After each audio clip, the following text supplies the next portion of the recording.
Once again, the Mariners' magic number went down, but not because of anything they did. Are they two in their head right now? Robbie Ray and Scott Servais think so. Do we agree? We'll tell you coming up here on the Locked On Mariners podcast. Colby, hit it.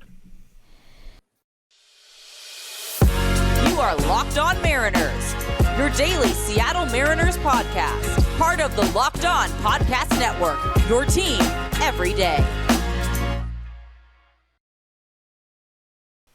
It's Wednesday, September 28th, 2022. This is Ty Gonzalez and Colby Patnode for the Locked On Mariners podcast. Thank you so much for making us your first listen. Subscribe, like, and turn on alerts if you're watching on YouTube, or subscribe and leave a 5-star review on your preferred podcast platform if you like what you hear. And if you want to hear from us even more, please consider signing up for our Patreon. The link, as well as our social accounts, is in the description below. On the show today, we will be giving you our takeaways from last night's 5-0 shutout loss to the Rangers. Gross.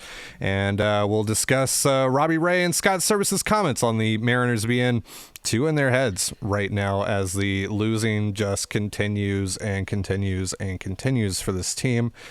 But I want to start out by making a couple of statements here, Colby. And a couple of statements I think can both be true.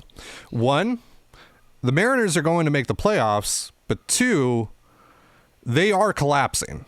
We are seeing the collapse here. From the injuries to going 3-8 against some of the worst teams in baseball over their last 11 games, I don't think that a collapse necessarily has to end with them losing their wild card spot, because that's kind of what we've talked about, is that it's going to take this ultimate collapse for them to lose this, wonderful, wonderful opportunity that they had put themselves in position to have here.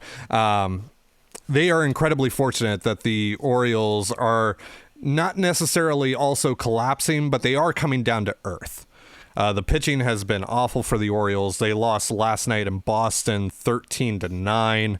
The offense has been great for them, but they just haven't been able to close the door on anyone. And now the magic number is to 5, and the math, I'll keep on saying this, is just not in Baltimore's favor whatsoever. But the Mariners, for all the injuries that they have sustained, for the struggles that they continue to have on the field, they are collapsing. And they only have 9 days now before the postseason begins to fix it. So really, for me, I just it's depressing, quite frankly. There's no other way around it. Because this team had such a great opportunity at hand here, but it's lost the wild card one. It has really no chance at this point to salvage the wild card one unless the Blue Jays completely fall apart, which I don't think is going to happen. They're playing pretty great ball right now. And they might have even lost out on the wild card too, because they had an opportunity last night to stay in line with the Rays, who won an extra innings game with Guardians. They've had opportunities to leapfrog the Rays over the last few days, and they just haven't been able to do it. And so it just kind of seems like they're going to end up going into Cleveland against a Guardians team that is well on the rise right now. It's playing its best ball of the season. And those two teams are just kind of going in the opposite direction. And really the point of me saying all this is that I have lost a lot of faith in terms of what they can do in the postseason. I thought that they were well poised. I said this countless times on the show that I thought they were well poised to go deep into the postseason. Unless, but now for me, unless they completely turn things around here, unless Julio Rodriguez is able to come back and just take over, I think this team might be 2 and done in the wild card round. How are you feeling right now? Somehow I have to be the optimistic one. That's not a familiar place for me, but so you're feeling a little bit better about this, huh? I'm feeling okay about it, mostly because I do think that getting Julio back is going to help. I do think that getting Gino, get him back in the flow of things, and wasn't a particularly good game for him yesterday, but you take 10 days off in the middle of the season, it takes a couple days to get things going. Ty Francis started to hit again, so that's really good news. Mitch Haniger simply cannot hit. Not that he can't hit right now. He's terrible. He's your worst player right now, which is saying something. So no, I still feel okay about it. Robbie Ray is kind of the one guy who's been pretty good the last 2 times through the rotation. I'm not too worried about that. I'm not too worried about Luis Castillo. Why would I be? And I feel like Kirby and Gilbert, those things are going to get fixed. They're going to get worked out. And like you said, the team's in such great shape in terms of standings, that without the looming wild card one kind of, sitting out there, like they're not going to win that. And that's really what this 3-8 stretch has cost them. It's cost them any shot to guarantee home playoff games, which is a bummer. But I think, that pressure can be lifted now in general. But, we'll talk about the pressure that the team's under, because Scott thinks it's a thing. And if it is a thing, then that's on Scott. Part of Scott's job and part of what we praise Scott Servais for is his culture building and how great he's been to build this clubhouse and stick together and all that stuff. Well, if your team's choking down the stretch because of the pressure, you get some of the blame for that. If you get some of the credit for the 14-game win streak and the vibes and all that stuff, like that's part of what Scott does. And by the way, Scott has not been good as a game manager the last 10 days either. A lot of questionable, really weird decisions coming from Scott Servais lately. So it's hard to feel too good about this team right now. But I do think that this isn't something we've never seen. It's not like we've never seen a team really struggle in the last few weeks and then go on a great postseason success. The 2000 New York Yankees went 3-15 in their last 18 games, literally limped into the playoffs, including losing 7 in a row. They were 25 games over 500 on like September 12th, and they finished with 87 wins. Like, you can see how that's not good. And the 2000 Yankees, won the World Series. So are the Mariners as talented as the 2000 Yankees? No, of course not. But it doesn't take a lot to kind of turn things around and kind of right the ship, and it can happen on any given day. I think we'd feel a lot better about this team if they just won 2 games in a row, like at any point, because they haven't done that since Atlanta. Atlanta. Yeah. Or no. Yeah. Because they lost the first game against Atlanta. Yeah. So they haven't won 2 games in a row in a while, and so I think that would tend to calm us down a bit. So again, it's not impossible. We've seen teams. I think one of the Cardinals World Series teams, they got in at like 84 and 78. Kind of walked backwards into the playoffs, and they won the World Series. So it's not like it's impossible for a player to get hot right as the season ends, and then it carries over. And the playoffs are weird. You just got to get in and you have a shot. But yeah, it's hard to feel great about it, because the Mariners are just, for the last 2 weeks or so, they've been like the worst team in baseball, one of the worst teams in baseball. They look much like they're much closer to having the number 1 overall pick than they are to clinching a playoff spot. But, so again, math is on their side. So what you're saying is I'm too quick to hit the panic button here. I don't think you're too quick. Like you can hit the panic button if you want, and just to reiterate, not the panic button on the playoff spot, but their chances within the postseason. It's just, right now watching this team, and again, like you said, things can drastically change in a matter of days when it comes to baseball, especially when it comes to this team of all teams. But I watch this team right now, and it's like, okay, even if Julio comes back and is really good again, which is kind of an if, with a back situation, and we don't know exactly, how well he's going to be when he comes back. But like, even with Julio, who else is going to step up? Who else is going to step up on this offense? Because right now, the pitching is still good, but it's not, shutting teams down. It's not, keeping teams to 0 to 1. Yeah, 0 to 1 runs. Like, they're not keeping games that close. Like the team has to score at least a little bit here. The offense has to score a little bit. It needed to score last night, right? And so, like you said, Ty France is starting to hit more. Haniger's had some really awful at bats. He's also, got some singles and stuff here, but that isn't really doing enough damage. But who else right now is going to step up? Because, we're going to be talking about Gino Suarez in a few minutes here, but that's the thing for me. Again, I know everyone who's listening to this is tired of me saying this, but you can't win these games 0 to -1. You got to be able to score runs. And you're going to need to be able to score runs in the postseason. Obviously, pitching reigns supreme, but you're going to need those timely hits. And right now, they're just not getting those. They're getting opportunities. They had first and second. I forget which inning it was last night. No one out. I think they had France and Haniger reach to start that inning off, and they couldn't do anything with it. They have to be able to capitalize on these opportunities. And if they're not able to capitalize on these opportunities against really bad teams and against really bad pitching staffs and against the Texas Rangers on a bullpen day coming off of an off day, like, how am I supposed to have faith that they can do that against the Guardians in postseason baseball? Ty, can I just ask you, do you even like this team? Do you even like baseball? Are you the guy that said that to me on Twitter? Is it coming out now that you were that was your burner? That was your burner account? No, I'm not. But no, it's just one of those things. Like, it's very easy to be down on this baseball team. They've earned that feeling. I hope we're not going to see them start being like, well, we need the fans to show up, because they have been there. You guys haven't earned that, though. Like, you can't have a 20-year playoff drought and then literally start limping into the playoffs and then complain that the energy's not there in the stadium, or that, oh, we didn't draw enough. That's on you. That's on you. Because I guarantee you this, if you had gone 8-3 on the road trip, you would have had 40,000 people there last night. Fact. You would have. So, yeah, this is on you guys a little bit. And, it's funny, after they won in Kansas City, we saw some players, I think JP and somebody else, was like, oh, well, I know on social media they're really worried about us, but, like, what do they know? And it's, well, guys, don't run away from that now. Don't run away from that attitude now, because you haven't earned the like benefit of the doubt in terms of, not choking this away.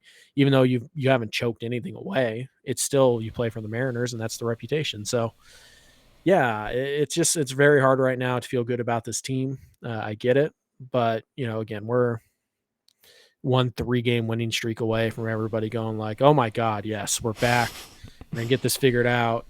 Nobody wants to play the Mariners, blah, blah, blah. Oh, I'm going to be like that. By the way, I want to be very clear. I'm going to be that guy too, right? I'm at my most emotional point in this season now, that I'm definitely going to flip-flop. I'm just going to warn I'm going to warn our viewers here, our listeners here, you, Colby, as well as my co-host. I am going to flip-flop. I am going to be emotional here over the next, couple of weeks or so as this thing concludes.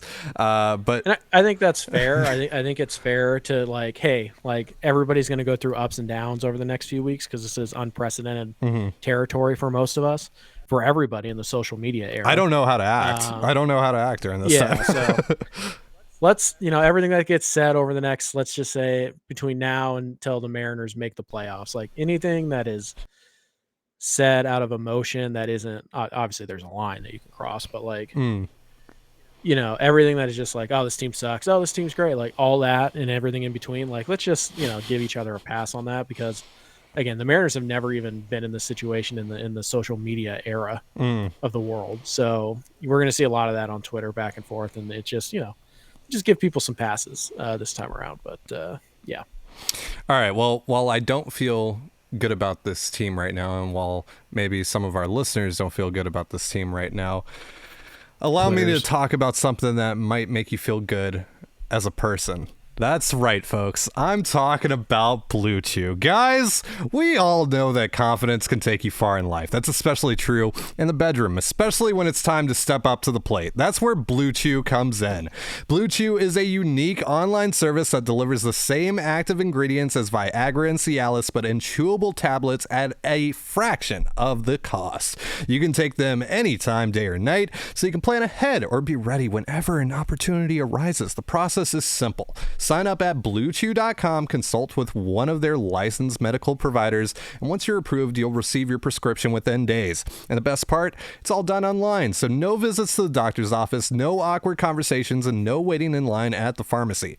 Blue Chew's tablets are made in the USA and prepared and shipped direct to your door in a discreet package. And with Blue Chew, men everywhere are excited to see the postman, because when your package has arrived, Your package has arrived. Say it with me, folks. Your package has arrived. So if you can benefit from extra confidence when it's time to perform, chew it and do it. And we've got a special deal for our listeners. Try Blue Chew free when you use promo code LOCKEDON at checkout. Just pay $5 shipping. That's bluechew.com. Promo code LOCKEDON to receive your first month free. Visit bluechew.com for more details and important safety information.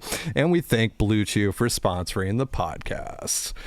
You're listening to the Locked On Mariners podcast. Thank you so much for making us your first listen. So, Colby, I don't want to talk about this too much, but we should talk a little bit about last night's game. Got a couple of takeaways. For me, I want to start with Eugenio Suarez. We were just talking about him. And, of course, first game back, so I'm not going to hold too much against him. But I was a little concerned with his approach at the plate last night. It really didn't seem like he wanted to swing that bat, did it? I didn't really notice. Really? No, I mean, I don't know. I think, judging guys the first game or two off of an injury is, especially when you're talking about like wrist, hand, like that's always tough because there's also that mental block, in the back of your head where it's like, okay, if I don't swing this right, or if I, what if that pitch comes in it, like, there's just like this idea that like, I don't want to re-aggravate this. So you kind of perform extra cautiously. Right. I think everybody's done that before. They've had a wrist thing and then they've gone golfing and they're like, I'm overcompensating, right? Is basically the idea. And you're playing with a little bit of fear. I don't want to judge Gino based off of that, but it wasn't quite as aggressive as you would like early in counts, but I didn't notice anything that was like worrisome. Well, going off of that though, it kind of seemed like there were a lot of players on the Mariners who were afraid to swing the bats, including Mitch Haniger on that one at bat where he just took like middle for some reason. There were a couple times that I saw Mariners hitters just taking middle and just not doing anything with it last night. Is this team now at a point where it's just fishing for walks? Like what's going on here? What are you seeing from the Mariners' approach at the plate overall? Yeah, it certainly seems like, most of the players are up there not really looking to, what's the word here? Hit. Yes, that's the word. I know, Jerry's whole thing is like this team is meant to draw walks and hit home runs, and that's how we're going to score runs. That's stupid. Because what happens when you don't hit home runs? You generate traffic and you get nothing to show for it. So, yeah, I don't want to say that the Mariners are going up there trying to walk or hit home runs. That's not exactly true, but they have kind of made that their identity and kind of their expectation. And there are times where you're just, Mitch, the right side of the infield is wide, left side of the infield is wide open, right side for us. Why don't you just go ahead and slap that ball, past where the second baseman's standing with a guy on second base? Like, why can't you just do that? And it's one of those things where, and Mitch is capable of doing that, right? We know Mitch has made the conscious decision. He said as much, in person, to try and pull the ball a lot. Like he wants to hit for power. Well, Mitch, if you can't hit for power consistently, you need to hit for average. And Mitch right now is just caught in between. He's like, again, I don't mean to keep hammering Mitch Haniger, but he's been terrible, like just god awful this month. Probably the worst hitter in baseball. He needs to make a change. I'd rather have Dylan Moore start every day in right field than Mitch Haniger. Yeah, I'd rather have Dylan Moore than Mitch Haniger right now. Mitch Haniger's terrible. He needs to make a change. And I know it's not easy, and I'm not saying he has to make a drastic change, but he needs to change something because he's that bad right now. Jesse Winker at times goes up there, and it looks like he's literally only trying to walk. Like his swings are defensive, and he's just trying to, let me just get to ball four because that's what I can do. Right? We saw Ty France, he was chasing for a while, trying to make things happen, and he's reined back on that in his last 2 weeks. He's hitting like 289 with a 500 slugging. He's been very good lately, so that's good. But yeah, I think a lot of the Mariners hitters, they're kind of caught in between of doing what they normally do and what they think they need to do to kind of try and single-handedly pull this team out. And that's just not how it's going to work. It's not going to work like that. JP Crawford doesn't need to get to his pull side more. right? JP Crawford has to be the slap hitter that he is. Adam Frazier stinks. They should bench him too. Thank goodness he had that good month of July, though. Whew. You remember how good he was in July? Wow. Didn't need Brandon Drury. Nope. So, yeah, it's just one of those things where, Haggerty slowed down a bit. That's to be expected.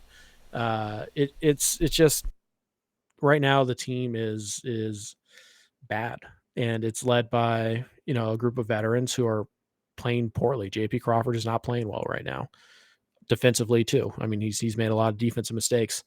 Mitch Haniger, we've talked about, he's not playing well right now. Cal Raleigh's in a bit of a funk, and that's explainable because of his thumb injury.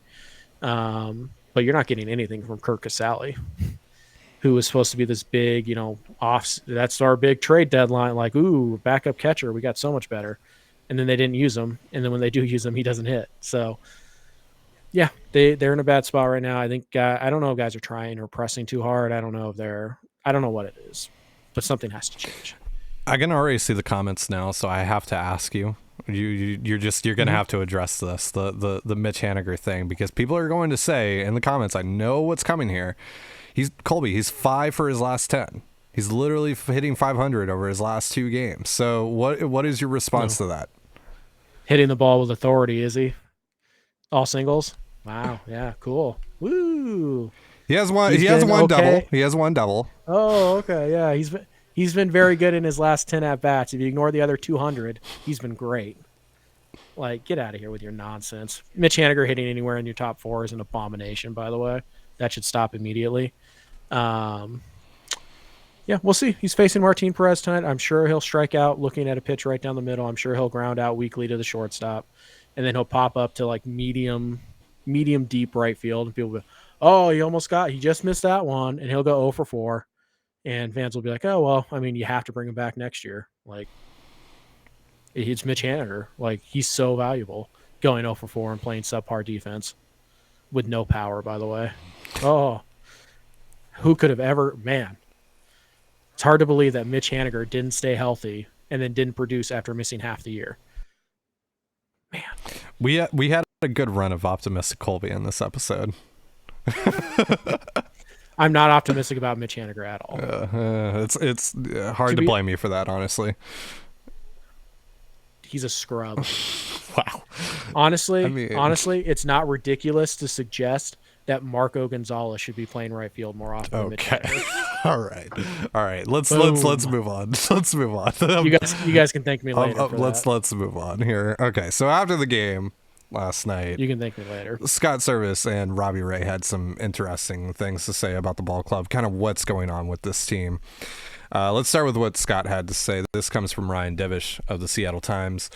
Scott says, quote, "We didn't have a good ball game. There's no way to sugarcoat it. We didn't do anything offensively. We need to kind of take a deep breath here, relax a little bit, and try to go out and play a good ball game and have fun again." Scott also added, because as much as you want to grind through this game and everybody sees how close we are to reaching our goal, you've still got to play the game and you've got to have fun. We're not having a lot of fun right now. Last couple days have been pretty rough. And then Robbie Ray was pretty much asked, the same thing, what's going on with this team? And Robbie said, quote, "I think for me, we've just got to stop looking at the out-of-town scoreboard. If it was my choice, we'd turn that thing off because we need to play our brand of baseball." He added, "We need to stop worrying about what other people in the league are doing, what Baltimore's doing, what Tampa is doing, what Toronto is doing, and we need to play Mariners baseball. That should be our focus, our main focus every day. It doesn't matter if Baltimore loses. It doesn't matter if Tampa loses or wins. What are the Mariners doing today? We're going to win every pitch." And I mean, Robbie is right.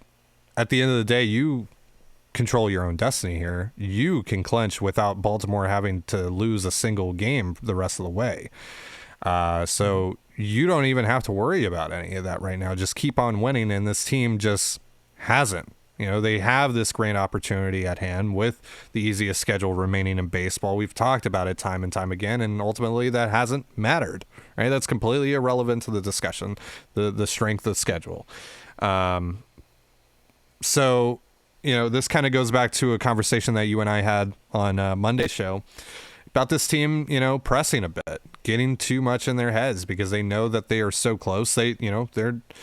They're just like us. They know what's going on here. They know about their strength of schedule and all that stuff. They knew what was at stake here and what kind of their path was looking like and what kind of opportunity they had presented to themselves and how they're, failing to, follow through on that, to take advantage of that. So, do you agree with Scott that, they just got to get back to having fun? Is it that simple? Is there something deeper here? Like, how do the Mariners basically revert back to neutral? I don't know.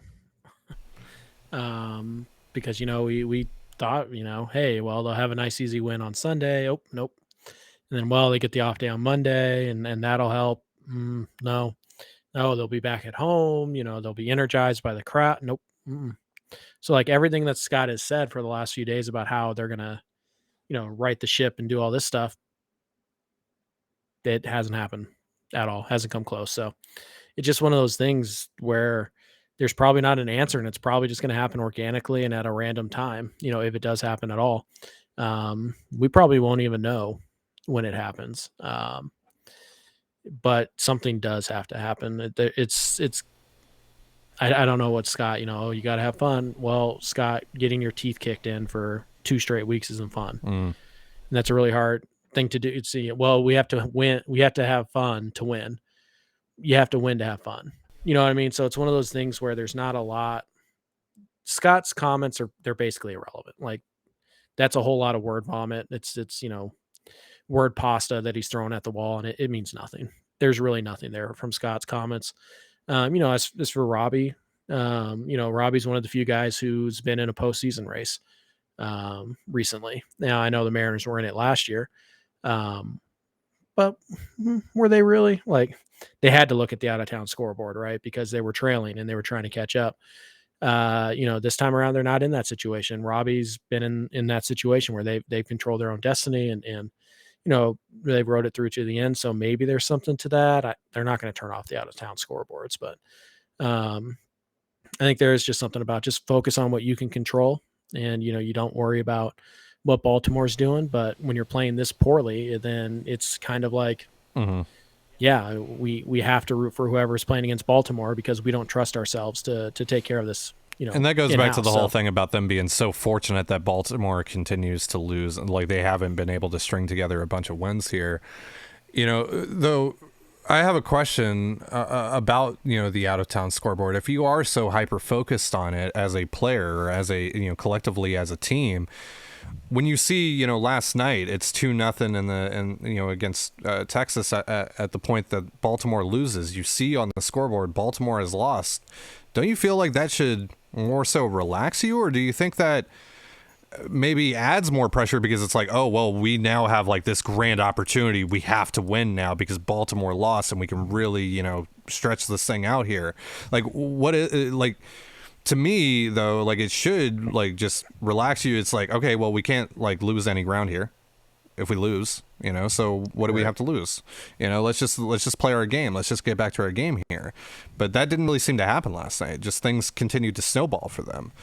So I don't know. I just mentally, like, obviously they're not going to turn off the scoreboard, but you got to tune that out. You just got to get back to playing your baseball. You got to get back to worrying about what you can control because again, Baltimore, you don't need Baltimore to lose another game for you to clinch. You just got to win 5 more games out of the next 9, which I know that sounds like an astronomical figure here when talking about this Mariners team and how they're currently playing. But again, I'm going to cite the schedule. You should be beating these teams. They are still not very good. It's like you literally only you win 1 game against Texas and you win the next 2 series, you're in. You only have to win 1 series to basically clinch. I mean, it's really what you're looking at. You win 1 against Texas, you win 1 against Oakland, you win 3 or 4 against Detroit, you're in. You win 1 against Texas, 1 against Oakland, or 1 against Detroit, 2 against Detroit, 2 against Oakland, right? You split a series, you won a series, and you lost a series. You're in. Like the path to 5 is incredibly easy to see. So I don't know. I do wonder maybe once the number gets to 1, like, is there like a killer instinct that sinks in? Is there like a sigh of relief. I don't know. We talked about this. Could the team, like, would it shock you if the team just, the day after they clinch, they go on a nice little run, they win 3 or 4 in a row to kind of, slide into the playoffs on a bit of a win streak? No, it wouldn't, because I do think ending the drought means something to most of the players in the clubhouse. Absolutely. I think obviously it means something to guys like Matt Boyd, but I think it does mean something to Mitch Haniger and JP Crawford and Ty France. And it doesn't have to. Like, if Luis Castillo doesn't care about ending the drought, he just wants to make the playoffs, that's fine. Like, because it's the same goal, right? It just means different things to different people. So I'm not sitting here suggesting that, if Jared Kelenic doesn't care about ending the drought, he just wants to, make the playoff roster. Well, that's fine, because if Kelenic plays well enough to make the playoff roster, it means Seattle made the playoffs. So the goal, they're all pushing towards the same goal, but I think I don't think all of them are doing it for the same reason. And so I just wonder if, making the playoffs will cause some of those guys who like want to be, they want part of their legacy to be the team that ended the playoff drought in Seattle, like JP, like Mitch. I wonder if maybe once that officially happens, those guys can relax and start to produce a little bit, because the team needs them. Because, like we said, Ty France is actually playing pretty well right now, offensively at least. You still feel pretty good about Julio whenever you get him back. Good news there. It sounds like it's going to be the minimum 10-day stay, so that's good. But you need somebody else, right? You need ideally it's Mitch or it's JP or Winker, like one of those 3. And really, by the way, it seems like we got good news on Jesse, because they sent Taylor Trammell down when they activated Gino instead of ILing Jesse, so maybe it's a bruise. But the other thing that you have to keep in mind here is that once the swelling goes down on his hand, because we don't know if that's actually happened yet or not, that could reveal a fracture. And if they have to IL him, they can just bring Trammell right back. So it doesn't necessarily signify that in the end, but yeah. I don't want to say that I don't want to say that I don't want to say that that's good news. I'll just say it's news, because Jesse's been terrible. But yeah, you need somebody to step up, and I hope it is. Obviously, I kind of have to hope this at this stage, because there's no evidence to suggest that anything else is likely. So I just have to hope that when Seattle does clinch, those guys relax a little bit. Yeah. And they've met their stated goal for the year, and then they can just go out and play with. You don't want to call it house money, because you just don't want to go to the playoffs. You want to win, right? And there's still pressure in the playoffs. But for this team in particular, making the playoffs, I think, has always been the goal. Ending the drought, right? Stop the bleeding, and then everything you do afterwards is a bonus. And then next year is when you kind of start your ascent to the World Series titles and whatnot. So I hope that's the case. It's probably wishful thinking, just, hoping that's something. Well, yeah, just, this will be the solution, just like Scott Servais is doing with his whole, like, we just have to have fun thing. Like, yeah, you just hope that's the right thing to say. You hope that's the right attitude. And, but at the end of the day, you have to win for it to be right. So we'll see how it goes. But, the Mariners, it's hard to be optimistic about the Mariners. I get that. But I'm going to remain somewhat optimistic, because why not? And yeah, I mean, they're really, like, doesn't you could just be anything. It doesn't change anything at the end of the day, whether you're pessimistic or optimistic about this team. The situation can't really change. The Mariners can't really do anything about the situation that they find themselves in right now, other than play better baseball.